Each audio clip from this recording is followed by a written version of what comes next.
بنتي كانت طلع الصوت كانت براكه وخرجت. جاهم ليله في 6 الصباح، بنتي خرجت، جا القايد والمخزن كامل بغاو يريبوا لها البراكه. الراجل خرج هو الاول تسيب، شبروا فيه كرفطه.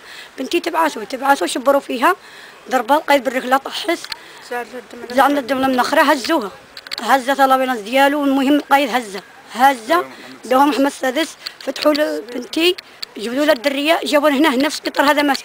انا ما نعرفش. بنتها فين هي دابا؟ بنتها راها مع باها، عطاوها له ولاحوها. وملي ضربها شنو اللي كان وقع لها؟ ما طحلت، كرفت الدم على النخر ديالها.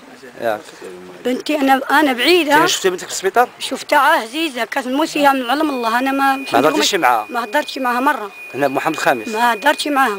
اوكي، ما تقدرش تهضر هي كانت؟ ما هضرتش مره، ما شفتها شي تا فوق العين.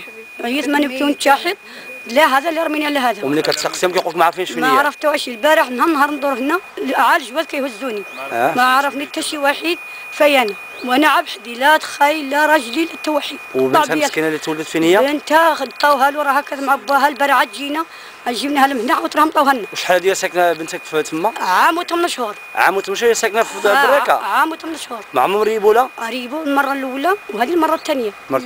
هي كانت حامله على شهرها؟ على راس الشهر. هذه المره الثانيه هما تشتقوني بنتي. وكان ضربوها وهي حامله؟ ضربوها بالركله وضربوها بالطرشه، طاحت على راسها. شكون اللي داها للسبيطار؟ داها القايد. داها القايد هو اللي هزها. والدم كيسيل؟ الدم سلم النخر ديالها. في سبيل الله الوالده.